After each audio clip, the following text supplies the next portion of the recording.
সবাইকে শুভ সকাল। আমার আরেকটি কুকিং ব্লগে তোমাদের সকলকে স্বাগত।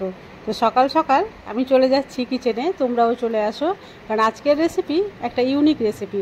আজ আমি করব ডিমের ক্রিস্পি পকোড়া। তবে কেউ খেয়ে বুঝতেই পারবে না যে এটা ডিমের, খেতে মনে হবে একেবারে চিকেন।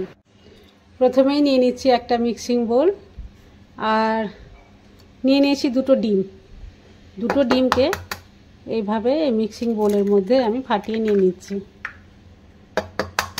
এই রেসিপিটা খুবই সহজ তৈরি করা, আর খেতে একেবারেই মনে হবে না যেটা ডিম দিয়ে তৈরি করা হয়েছে, মনে হবে যে ভিতরে চিকেন ভরা রয়েছে।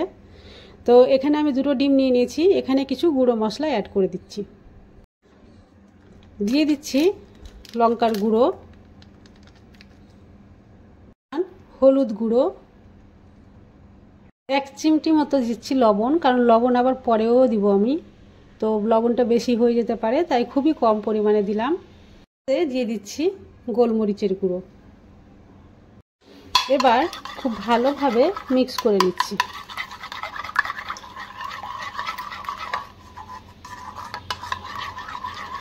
এই ধরনের সহজ সরল রেসিপি আমি প্রায় প্রতিদিনই তোমাদের সঙ্গে শেয়ার করে থাকি।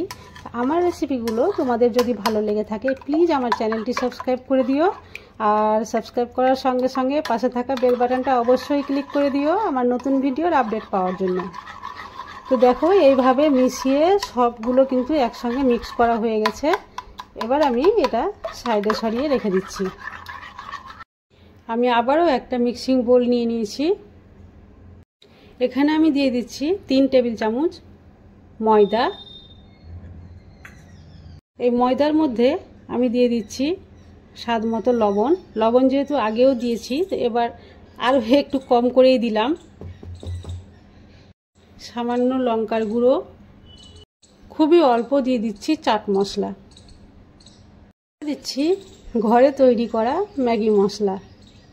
এটা আমি কিভাবে তৈরি করেছি আমার ভিডিও আগে থেকে আপলোড করা রয়েছে, তোমরা গিয়ে দেখতে পারো। এই মশলাটা দেওয়ার জন্য এর টেস্টটা আরও সুন্দর হয়ে যাবে। এবার সবগুলো উপকরণ খুব ভালোভাবে মিক্স করে নিচ্ছি আমি। খুব ভালোভাবে মিক্স করা হয়ে গেছে। এবার এই বাটি থেকে কিছুটা আমি এই বাটিতে উঠিয়ে নিচ্ছি। এবার এটা শুকনো অবস্থাতেই রেখে দিচ্ছি, আর এখানে সামান্য জল দিয়ে একটা পাতলা ব্যাটার তৈরি করে নেব।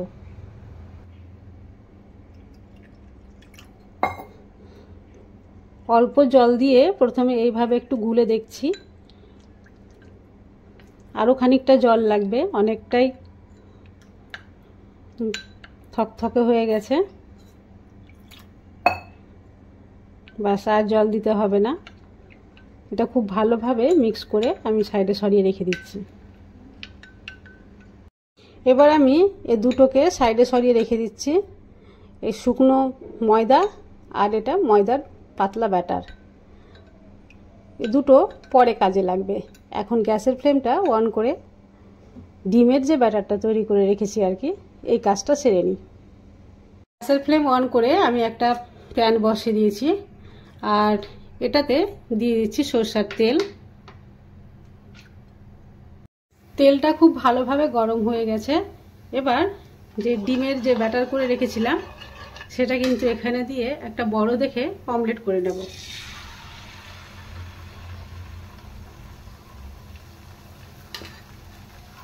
এক সাইডটা হয়ে গেছে, এবার এটা উল্টে দিচ্ছি।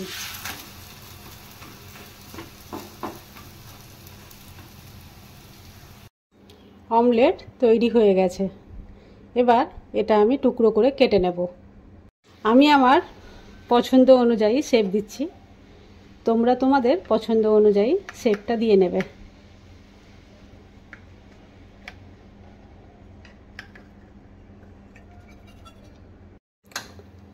আমি এখানে ছোট ছোট করে টুকরো করে নিয়েছি। টুকরোর কোনো মাপ নাই, যেমন পেয়েছি তেমন করে নিয়েছি, একটা আইডিয়া করে, কোনটা বা 3 কোনা কোনটা 4 কোনা যা পেয়েছি করে নিয়েছি। চলো, টুকরোটা কোনো ম্যাটার রাখে না। তো চলো এই টুকরোগুলোকে আমি এবার কাজে লাগাই। কিভাবে কাজে লাগাবো? এই দুটো যে রেডি করে রেখেছিলাম, প্রথমে একটা ডিমের টুকরো নিয়ে আমি এর মধ্যে দিয়ে দিচ্ছি। তারপরে এখান থেকে উঠিয়ে সঙ্গে সঙ্গে এই শুকনো ময়দার মধ্যে দিয়ে দিচ্ছি।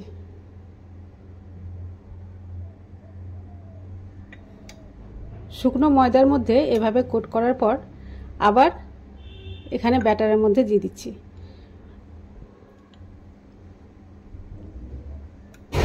তারপরে এখান থেকে উঠিয়ে আবার এইখানে দিচ্ছি। এবার এই ময়দা দিয়ে সম্পূর্ণ একে আমি ঢেকে দিচ্ছি।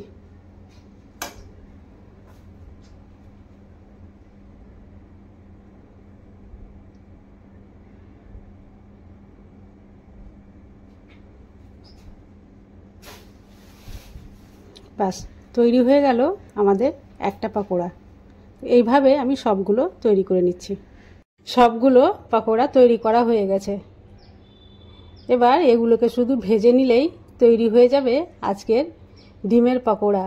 যদিও ডিমের, তবুও কেউ খেয়ে বুঝতে পারবে না যে এটা ডিমের, মনে হবে যে চিকেনের পাকোড়া। তো চলো এগুলোকে ফ্রাই করে নিই। গ্যাসের ফ্লেম অন করে আমি একটা কড়াই বসিয়ে দিয়েছি, আর কড়াইয়ে দিয়ে দিলাম সাদা তেল। তেল গরম হয়ে গেছে, এবার আমি এগুলো একটা একটা করে দিয়ে দিচ্ছি।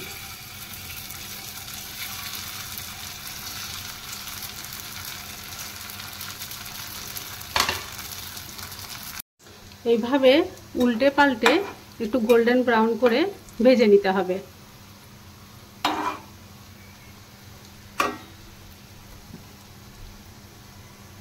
খুব সুন্দর কালার চলে এসেছে, দেখে বুঝতেই পারছো ভাজা হয়ে গেছে। আর এগুলোকে আমি এবার ছেঁকে উঠিয়ে নিচ্ছি। গ্যাসের ফ্লেমটা আগেই বন্ধ করে দিয়েছি। চলো সার্ভিং প্লেটে এবার আমি সার্ভ করে নিই।